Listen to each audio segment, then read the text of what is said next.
বিসমিল্লাহির রহমানির রহিম। সম্মানিত সুধীবৃন্দ, আসসালামু আলাইকুম, শুভ সন্ধ্যা। ফিয়া ফাউন্ডেশন কর্তৃক আয়োজিত আজকের এই মনোমুগ্ধকর সেমিনারে সম্মানিত অতিথিবৃন্দ, বিশেষ করে বিভিন্ন ইন্ডাস্ট্রি থেকে আগত সুধীমণ্ডলী, আমাদের স্নেহের ছাত্রছাত্রী, গেস্ট অব অনার, সভাপতি আজকে যিনি আসন অলঙ্কৃত করছেন, এবং অন্যান্য গণ্যমান্য ব্যক্তিবৃন্দ, সবাইকে আমার পক্ষ থেকে শুভেচ্ছা কৃতজ্ঞতা প্রকাশ করে আমি অল্প দুইটি কথা বলার চেষ্টা করছি। অনেক কথাগুলি শুনলাম, আজকে আমার ভালো লেগেছে, যেহেতু আমি প্রায় 32 বছর শিক্ষকতায় ছিলাম। যেগুলি ব্যর্থতার কথা বলা হচ্ছে ট্রেনিংয়ের বিষয়ে, আমি মনে করেছি আমারই ব্যর্থতা। এই কারণে যে এখন মাঠ পর্যায়ে বিশেষ করে ফুড ইন্ডাস্ট্রিতে যারা ডমিনেট করতেছে, তারা প্রায় 50 থেকে 60% আমি দেখেছি যে প্রায় আমাদের ঢাকা পলিটেকনিক বা আমার ডেরিক স্টুডেন্ট। সো তাদের মধ্যে অনেকেই ডেভেলপ করেছে, আবার কেউ কেউ পারেনি। আমাদের অনেক প্রতিবন্ধকতা আছে, তার মধ্যেও আমাদের এগিয়ে যেতে হবে। আমরা এগিয়ে যাচ্ছি, অনেক কিছুই জ্ঞানগর্ভমূলক আলোচনা এখানে হয়েছে, আমরা টেকনোলজিক্যালি কোথায় এগিয়ে গিয়েছি। যেখানে আলোচনা হয়েছে যে সত্যিকার অর্থে মানুষের যে মৌলিক 4টি চাহিদা, তার মধ্যে প্রথমে আসে অন্ন বা খাদ্য, অন্ন, বস্ত্র, বাসস্থান, দেন তারপরেই আসে এডুকেশান। সো এদিকে সাস্টেইন করতে গেলে আমাকে এডুকেশান এবং এডুকেশানের মধ্যে দুটো পার্ট আছে, একটা হলে নলেজ আর একটা হলো স্কিলস। আর তার সাথে আমরা এখন সমন্বয় করেছি, সেটা হচ্ছে অ্যাটিটিউড ইজ দ্য ফার্স্ট। সেই জিনিসটাই আমাদের মধ্যে অনেক ঘাটতি দেখা যাচ্ছে, যে কারণে আজকে অডিয়েন্সও দেখছেন অনেকে রেজিস্ট্রেশন করেছেন, আসেননি। যদিও আমার ছাত্র বারবার বলতেছে, স্যার ট্রেনিংয়ে গেলে আমরা কী কী বাধার সম্মুখীন হচ্ছি, উইলিংলি কেউ আসতে চায় না। এটা একটা বড় প্রবলেম। আরেকটি আমি ফিল করি যে অ্যাওয়ারনেস ডেভেলপমেন্টাল বড় ব্যাপার। আমরা সবাই ট্রেনিংয়ের কথা বলছি, আমি নিজেও স্কিল ট্রেনিংয়ের সাথে আজকে প্রায় 12 বছর হলো যুক্ত। আমি একজন মাস্টার ট্রেনার হিসেবে কাজ করি, অ্যাসেসর হিসেবে দায়িত্ব পালন করছি, এবং স্কিলস ডেভেলপমেন্ট অথরিটি, যেটা সবিকভাবে বলে, এনএসডিতে 1 বছর সেখানেও কাজ করেছি কনসালটেন্ট হিসাবে। গভর্নমেন্ট জব শেষ করার পরে এখনও স্কিল ডেভেলপমেন্টের সাথে আছি। ফাইন্যান্স মিনিস্ট্রি আন্ডারে এডিবির অর্থায়নে সিসি প্রজেক্ট, সেখানেও সারা বাংলাদেশ ব্যাপী বিভিন্ন প্রতিষ্ঠানে আমরা অর্থ দিচ্ছি। সেখানে আমরা বিল্ডিং অবকাঠামো তৈরি করছি, যন্ত্রপাতি দিচ্ছি, ট্রেনার নিয়োগ দিচ্ছি, ট্রেনারদের রেমুনেশন দিচ্ছি, কোঅর্ডিনেটর নিয়োগ দিচ্ছি, মনিটরিং সেল গঠন করে দিচ্ছি, পিআইও করা হয়েছে। তো এত কিছুর পরেও কিন্তু সেখানে যে খুব মনোভূত কোনো ট্রেনিং হচ্ছে, ইভেন বিদেশে, এতে আমরা বিদেশে সিঙ্গাপুরে পাঠিয়েছি, এবারও সিঙ্গাপুরে যাবে, অনেক ট্রেনার যাবে।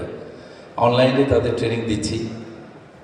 আমরা 5 দিনের স্কিল ট্রেনিং প্রোভাইড করতেছি, চেষ্টা করা হচ্ছে তারপরেও আমাদের, এবং এখানে জব এমপ্লয়মেন্টের ব্যবস্থাও রাখা হয়েছে। কিন্তু আমরা কি এগোতে পারছি? কতটুকু এগোতে পারছি, কেন পারছি না? এই জিনিসগুলি আসলে আমাদের দেখা দরকার, যে আমরা কেন পারছি না। আমাদের যারা ইমপ্লিমেন্টার, যারা ট্রেনিং ইনস্টিটিউট দিয়েছেন এবং ট্রেনিং প্রোভাইড করছেন, তাদেরকে জিজ্ঞাসা করা দরকার, এবং তারা কি আসলে জাতির জন্য, দেশের উন্নয়নের জন্য প্রতিষ্ঠানটি দিয়েছেন, নাকি শুধু নিজের অর্থ সংস্থানের জন্য, বিজনেসের জন্য তারা এটিকে ব্যবহার করছেন। প্রজেক্ট থেকে যে সমস্ত টাকা পয়সা যে উদ্দেশ্য দেওয়া হচ্ছে, তা কতটা ফলপ্রসূ হচ্ছে, কতটা কাজে লাগছে আসলে। শফিক ভাই তো মনিটরিং টিমেরই একজন, উনি ছিলেন দীর্ঘদিন আমাদের সাথে, আইএইচসিতে আছেন, তাদেরও দেখার কথা। তবু আমরা মনে করি যে যতটুকু হয়েছে সেদিকে আরও এগিয়ে নেওয়ার দায়িত্ব আমাদেরই। সুতরাং আমাদের এগিয়ে আসতে হবে, মানসিকভাবে আমাদের তৈরি থাকতে হবে যে আমরা কী করে আমাদের দেশটাকে এগিয়ে নিতে পারি। আমাদের এডুকেশন পলিসির মধ্যে যে 3টা লক্ষ্য আছে, 3টাতেই competent manpower, skill manpower, এটার কথাই বলা হয়েছে। এবং ওভারসিজ, যেখানে আমরা ম্যান পাওয়ার এক্সপোর্ট করে আমার দেশকে এগিয়ে নিয়ে যাব, জব অপরচুনিটি তৈরি করব, তো এই কথাগুলি যে বলা আছে এটা সবগুলি আমাদের, আমরা কেন এত স্বপ্ন দেখি, একটাই কিন্তু মেজর, যে আমার আগে ছোটোবেলা আমরা জনসংখ্যা অভিশাপ এই আমরা রচনা করতাম, বাট এখন আমরা স্বপ্ন দেখি যে এই জনসংখ্যাকে জনসম্পদে রূপান্তর করা যায়। এবং এটাই যদি মূল লক্ষ্য আমাদের, এত জনসংখ্যা এটাকে যদি জনসম্পদে রূপান্তর করতে পারি তাহলে আমাদের সাথে কম্পিটিশনে কারোরই নিচে তার কথা না। আমরা মধ্যমায়ের স্বপ্ন দেখেছি, অনেক দূর এগিয়ে গিয়েছিলাম। এই যে জনসম্পদে রূপান্তর করতে হলে আমার ওই আবার একটা কথা, আমাকে দক্ষতার সার্টিফিকেট দিতে হবে। আমরা বলেছি যে সাধারণ শিক্ষা শিক্ষিত না হয় যদি আমি কোনো একটি দক্ষতা তাকে দিতে পারি, সেই দক্ষতাটা দিয়ে সে এই দেশের যে কোনো ইন্ডাস্ট্রিতে জব মার্কেটে যেতে পারে, অথবা তাকে আমি বিদেশে পাঠিয়ে আমি রেমিটেন্স আর্ন করতে পারি, তাহলেই না আমি একটা পরিবারকে স্বাচ্ছন্দ্য দেখতে পাই। একটা পরিবার যখন স্বাচ্ছন্দ্য হবে তখন গোটা সমাজ এবং দেশ আস্তে আস্তে এভাবে এগিয়ে যাবে। যদি প্রতিটা ঘরে ঘরে একজন দুজনকে দক্ষ মানব সম্পদ তৈরি করতে পারি তাহলে নিশ্চয়ই আমরা যে স্বপ্ন দেখছি সেই জায়গায় যেতে পারবো। কিন্তু আমরা সেইখানেই ব্যর্থ হচ্ছি। আমরা প্রতিবেশী দেশের সাথে কম্পিটিশানে দক্ষতায় কেন যেন তাদের সাথে পেরে উঠছে না। কারণ একটাই, যে আমরা আসলে হার্ড ওয়ার্ক করতে চাই না, আমরা প্রশিক্ষণ নিতে চাই না, এবং ভালোভাবে কাজ শিখে সত্যিকার অর্থে যোগ্যতার প্রমাণ দিতে চাই না।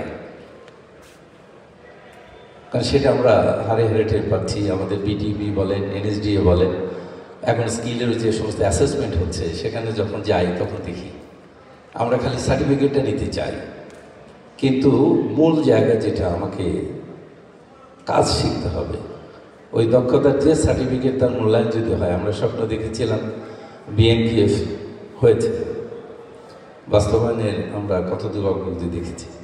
এনটিবিকেএফ যদিও কিছু হাঁটি হাঁটি পা পা করে এগিয়ে গিয়েছিল, সেখানে আমরা চিন্তা করেছিলাম যে অস্ট্রেলিয়ার সাথে, ফিলিপিনের সাথে, সিঙ্গাপুরের সাথে আমরা কী করে অ্যাক্রেডিটেড করে তাদের সাথে ইকুইভ্যালেন্সি করে আমাদের জব মার্কেটে ইনক্রিজ করতে পারি।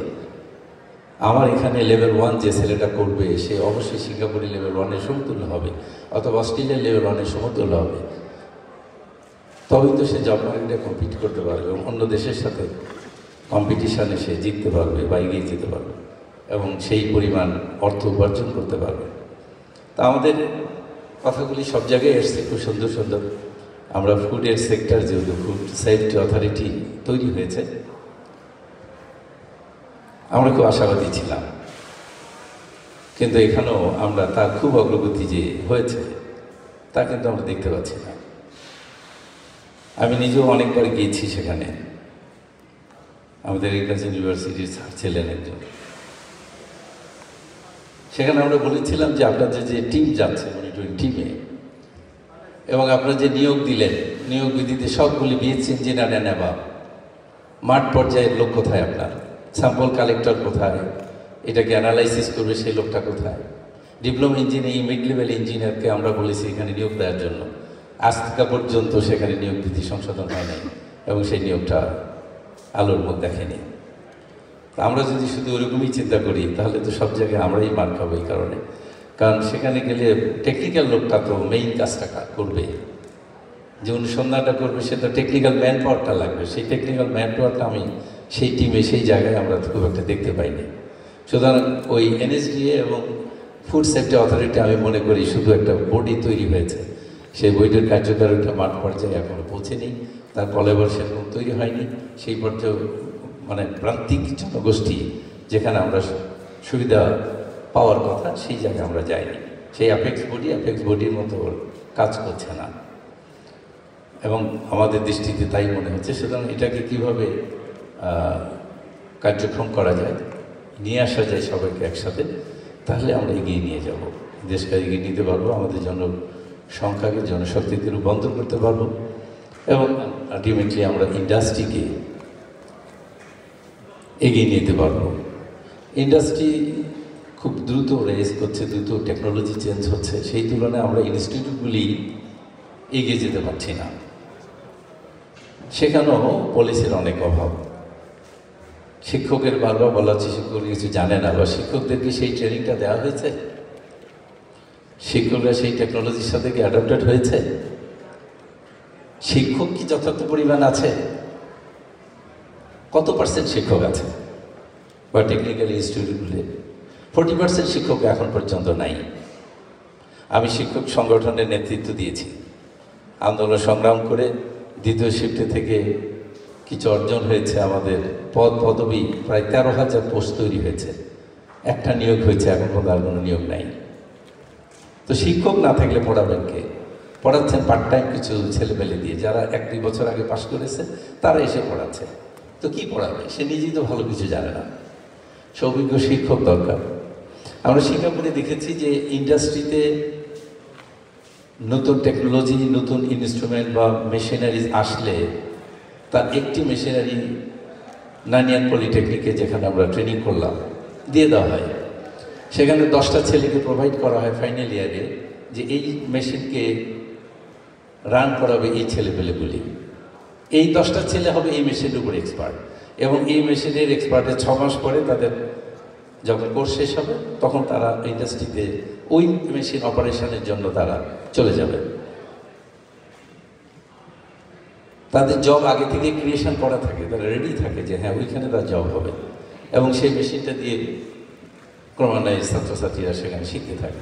কিন্তু আমাদের এখনও সেই প্রোটোটাইপ, সেই পুরনো, সেই ব্রিটিশ মডেল, সেই জিনিসগুলি এখনও আমাদের ছেলেমেয়েদের শেখানো হয়।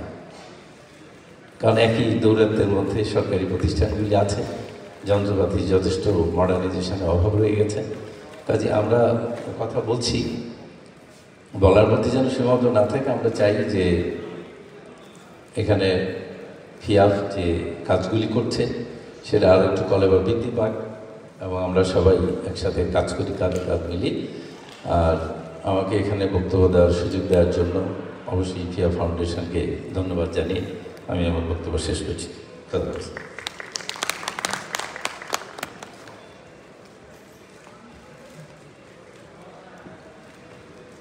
ধন্যবাদ শ্রদ্ধেয় শিক্ষক